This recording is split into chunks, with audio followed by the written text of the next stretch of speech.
Breaking It Down with Frank MacKay. This is 103.9 LI News Radio. Welcome back to Breaking It Down. Our very special guest today is someone I've always admired his work. You might not recognize the name, but you've seen the face and you've certainly seen his work. Carmine Caridi. Carmine, how are you? I'm okay, Frank. Okay. Not bad for 80 years old. 80 years old. Wow. You don't mind the term character actor, right? Well, I hear it all the time. But actually what it is, what Hollywood is saying, you're a supporting actor. So, you know what I'm saying? Right, that you're not the star. You're not the... That's right. Yeah, but, that's okay. You can say character actor, Frank. You can. Yeah. I think a lot of people saw you, and it's small roles, but meaningful roles. Godfather 2 and 3. Yes, exactly. Yeah. Yeah, and a lot of people don't know this, and correct me if I'm wrong, but if I know my Godfather behind the scenes trivia, you were one of the first choices that I was the first choice. I had it for 3 weeks. That Francis Sonny Ford Corleone, Coppola. But see. Well, let me explain. Hold on. Let me explain. I'm sorry. Francis Ford Coppola would have liked you to play the role of Sonny Corleone. And correct me if I'm wrong, but you were too tall standing next to Michael. No. Here's what happened. Go ahead. I'll give you the inside stuff. Go ahead. They never wanted Pacino. So what happened was, and it's in Evan's book, The Kid Stays in the Picture. There's a section. What happened was Brando called Evans, and he said, look, Pacino's a loner, and so is Michael Corleone. I think you should give him the part. It turned Evans right around. So I had already had Sonny for 3 weeks. They measured my wardrobe. Makeup was set. And then what happened was Pacino came into the movie, played Michael. Jimmy moved up to Sonny, and I was out. Wow. But let me tell you something, Frank. Jimmy's a friend of mine, and he was great in the part. He was wonderful. And people say, you've been better. I said, no, not better, different. Because, I'm for my fellow actors, and Jimmy is a marvelous actor. Well, there's no question about that, and it turned out. I mean, it's to me, it's the greatest. Wonderful. It's the greatest movie. People talk about Citizen Kane. The Godfather is the greatest movie ever made. No, but let me tell you, Frank, I have to correct you there. The Godfather 2 is the best movie, voted the best movie ever. I would give you that. I'll give you that. No doubt. Yeah. No doubt. But Godfather's right up there. Yeah. Godfather 3 is something we could debate. I know you were in it, but... Well, let me tell you about that. Francis Coppola said to me, he said, they're knocking this film. He says, but let me tell you something. They're going to talk about this film in years to come because it's the best dialogue, the best arrangement of scenes. It was wonderful. And I'm the only actor to play two different roles in two different Godfathers. What were the roles? That's a trivia question, right?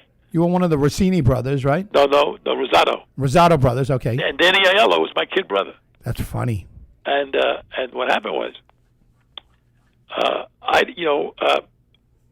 after everybody else was crying, but I'm an actor, I felt badly, but when I saw Jimmy in the role, I knew that he was going to do a great role. He's a good guy, and he's a man's man, and he's a great actor. I say great.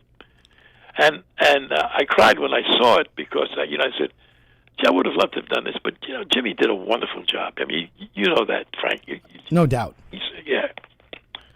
Well, anyway, yeah. So what happened was, that's how it happened. It was like, because Jimmy was in the first, Francis, before The Godfather started, Francis knew he was going to do it.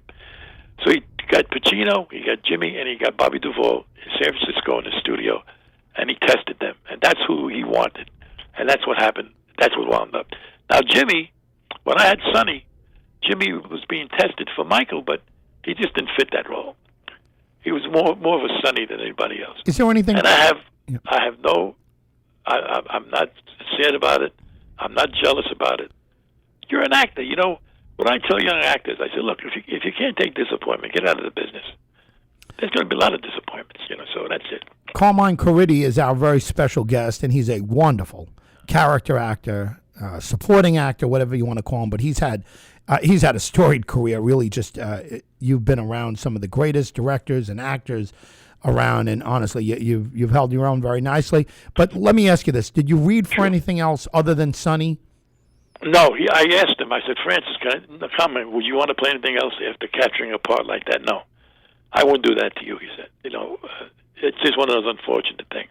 Yeah, but And at he had that an point, you would have argument. taken anything, right? I mean, you would have taken anything in that role. No. I would have taken it if it was, if it was a decent part. But Francis wouldn't let me do that. And then he called me in for Godfather 2. And he said, I wrote this part for you, Carmine Rosado. Took my name and his father's name, Carmine. And I'll give you $1,000 a day for 2 days. I said to Francis, look, I got too much on my plate. I was just separated from my wife. I'm living with my sister. I'm doing a Broadway show, the championship season. I can't. And then on top of that, I was in some trouble with the government, and my lawyer told me that if you don't give me $4,000 at the end of the week, I'm gonna, not make a motion. What's your lawyer's name? All right. So now, then finally, we're talking. I said, okay, Francis, it wasn't your fault. I mean, I had so much on my plate, but I'll do it for you because I like, you're a good director. I got 6 days at $1,000 a week. So now what happened was I was in a play, and I told Francis, I got to get to the theater Wednesday at 1:00. At 2:00. What he did was he stopped production, had his driver drive me in my Godfather costume up to the theater. I looked at Pat Hingle and I said, Pat, we got to rush this thing through. He said, okay. I finished the show. His driver picked me up, took me back to the set. He must have lost about $50,000 that day because I was missing for the minute hours because he had all the scenes geared on me. But he did it because he wanted me in the movie. And then at the end of the day, I go home and my lawyer calls me. He says, guess who called me today? What? Francis Coppola sent me $4,000. He paid my tab. That's how much he wanted me in the movie. That's okay. And he said a nice thing. Francis said to him, to my lawyer, is he going to get, well, I'm trying to get him probation, but, please do. He says, I'll work hard for him because Carmine's got a great future in the movies, which was a nice thing for him to say. Well, he was right, and not only movies but TV shows. Carmine Caridi is our guest, and he's right about you having a future in the movies, but also the small screen a lot. Now, correct me if I'm wrong, right? You've done, you did Phyllis, right? Cloris Leachman, yeah. It was, how many episodes? 24 episodes. They showed Phyllis with another actor in a different motif, but they stopped that and they wanted to continue. Cloris wanted to continue, so they're looking for a new leading man to play her boss, and that was me. See, when I was in New York, what happened was Ed Weinberger, MTM, Mary Tyler Moore Show, and many other shows, called for me to do 2 shows. I was with ICM, the agency, and he called me, and I stayed there. The following year, I got Phyllis because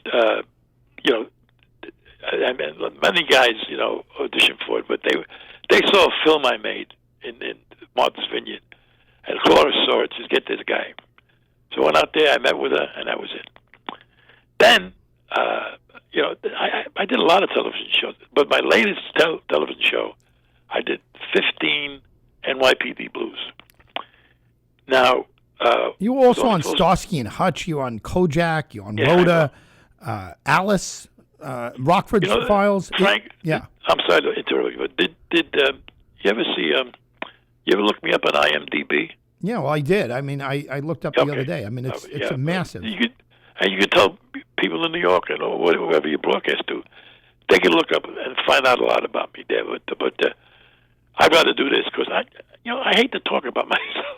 Well, unfortunately, we got to interview. You got to talk about something. What are we going to talk about? No, don't get mad at me, Frank. No, that's okay.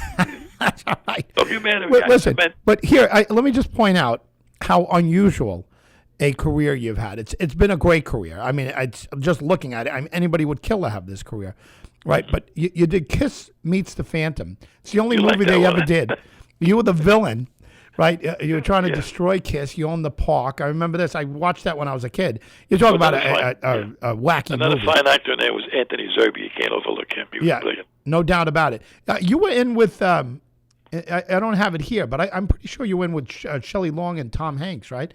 I did the Money Pit. Right. One scene, That scene was so good to Hanks that he talked to Dick Benjamin, who was a friend of mine, the director. He says, "We got to do another scene. We got to do another scene." He said, "No, take it easy, Tom. That's it." Sidney Lumet. You were A Prince of the City. Did you do that? My savior. That's my favorite movie, Frank. That's my favorite movie. Talk about Sidney for a second. Talk about him. What? Talk about Sidney.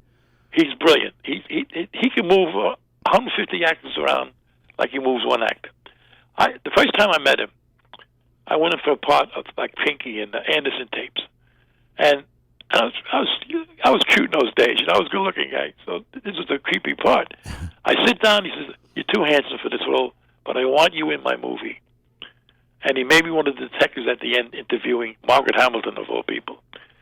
And then 15 years later, he remembers me for this part of Joe Annunziata, who was a real-life cop who killed himself in the movie, but I think he was shot. He was part of that French Connection thing. So I did that, and now he flew me in to meet with him to New York.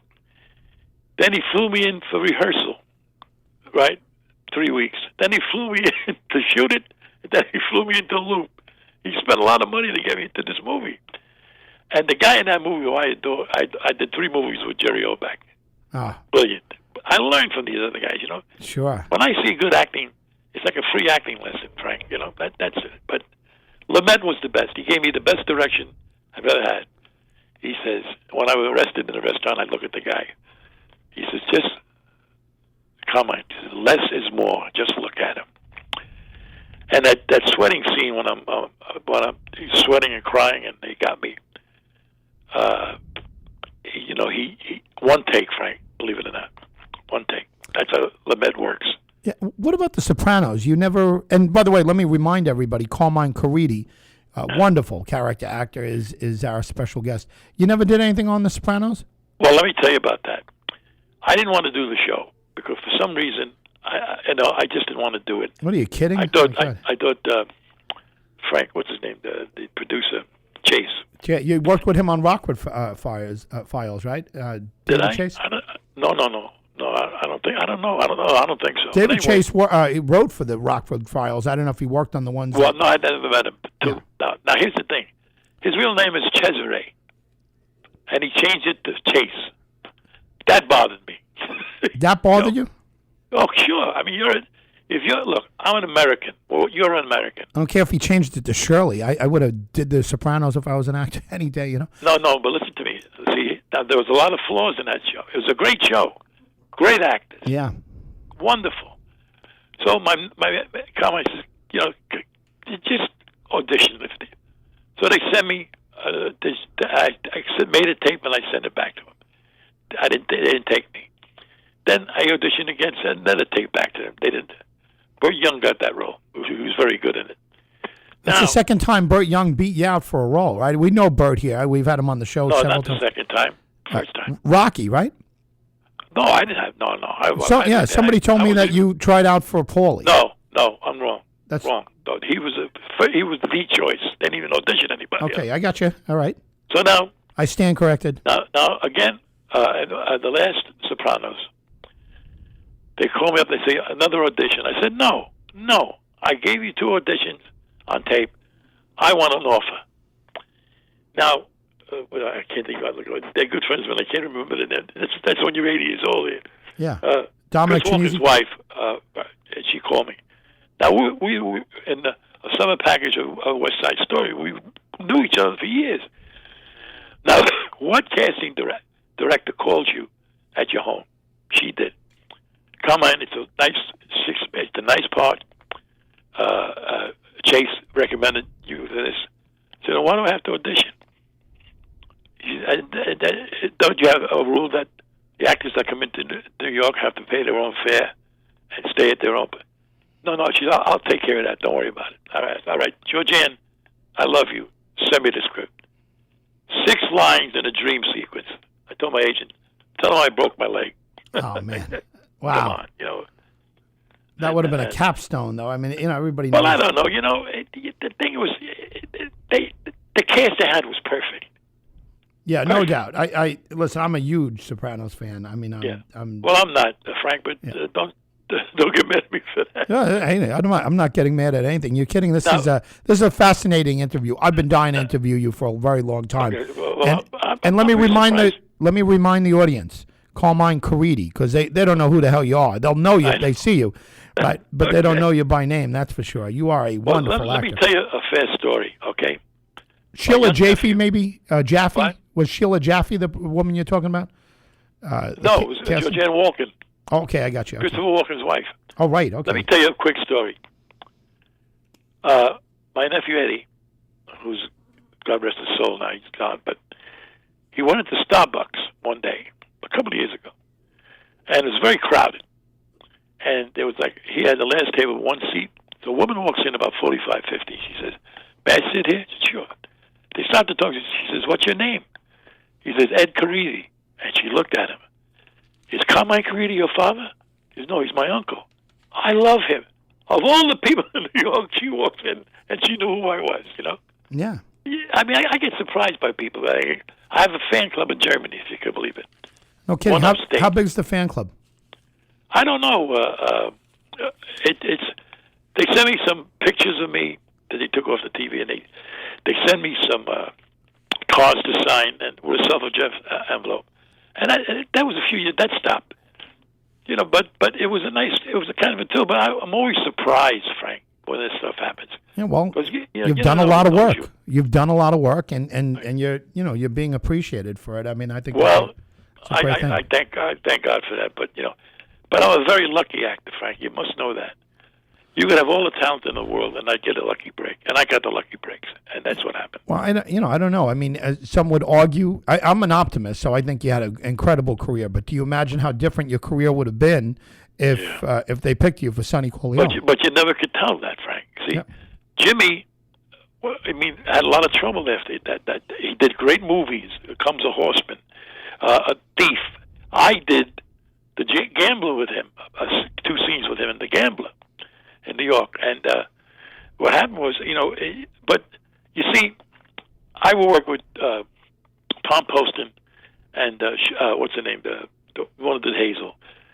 Shirley Booth. Shirley Booth. We did Harvey, Out of Town. So now she would not go to a party without me. She just liked me as a person, and she liked me as an actor, and she would tell other stars, "Get this guy." And another story is I'm in a summer package of the Yard Couple, and we're out in Nantucket somewhere, and Gene Wilder was on the honeymoon with his second wife, and Gilda Radner? Gilda Radner, yeah, before she died. So what happened was I didn't know he was in the audience, but now at that time, Joe Bologna and Renee Taylor were very dear friends. Not at that time, but they became very dear friends of mine. And he calls up them and says, "Audition this guy, Carmine Caridi, for Lovers and Other Strangers." And they called me in, and I auditioned. I mean, he didn't say anything. He just called my name in. That's the things that have been happening to me. It comes from God, Frank. Are you a religious guy? Huh? Are you a religious guy? No. I'm a spiritual guy. Spiritual guy, okay. I went to La Salle Academy for 4 years on 2nd Street, 2nd Avenue. And the 4 best years of my life, because, besides teaching you, they teach you how to be a man, you have guts and all that stuff. Oh, well. Carmine Caridi. Carmine Caridi is our very special guest. Carmine has acted in just Google him. We'd be here forever talking about all the things he's done and all the people that he's worked with. Great directors, one show here, one show there. But, actually 14 episodes of Fame, right? It's 14, 15 episodes. Let me ask you, we got about 2 minutes left with you, Carmine, and I won't get too personal, right? But you can, Frank. Don't help. All right, well, financially, right? And again, I'm always fascinated by actors, not so much the stars of the show, because everybody knows about them, and you never get the real dope out of them. But I'm always fascinated, at a guy, gal who knows how to make a living and figure out how to make a living. Did you get into these shows after the residual situation was settled? Do you get residuals from these shows? Yeah, I get yeah. I got from day one. I got residuals. Now it's a nice life at 80. You're doing good at 80. Yeah, you know what? We get a group of guys. Like today, we meet every Monday, 12:30 at the French Quarter restaurant. We've been doing it for over 8 years. And how this happened was one of the guys died. We had a memorial. So we said, what the hell do we got to wait for somebody dies? Let's do it every week. And now we're with each other. In fact, it's on YouTube. I don't know if it's still on the YouTube. It's lunchwiththegoombas.com if you want to see it. Yeah, I want to take a look. My friend told me about it. He said it was very, very funny. Yeah, and we're a bunch of guys. You know, I wish you had time for me to mention them all. But no, we'll do a part 2. We'll bring you back. I'd love to get more information from you. I think it's just you're a fascinating guy. Truly appreciate your time here. We have about 30 seconds left. What about SAG? How long have you been with SAG? And you got to give me a quick answer. 52 years. Now, what happens after paying all those dues? You get a pension? I have a pension. I have pension, Social Security, and I got a small one from the theater. So I got 3 pensions. How many years you have to be in SAG to get a pension? I think it's 20. 20 years in SAG, and then, I'm not sure of that, Frank. Don't quote me. It may have changed, you know. Yeah, well. But these poor kids today, I feel sorry for the young actors because they got to, you know, they have to to get into the union. They got to pay like $3,000. I paid like $500 or $200. I forget, you know. But I feel sorry for these young actors. It's tough to get in there. My agent. Yeah, it's certainly a tough gig. I can. Yeah. Tough gig. We've been speaking with Carmine Caridi. I wish we can go on forever. We're running out of time here. Wonderful guest, wonderful actor, and I'm thrilled. And we'll have a part 2, that's for sure. Carmine Caridi, everyone. Carmine, thank you. Frank, my pleasure. We'll see you tomorrow on Breaking It Down.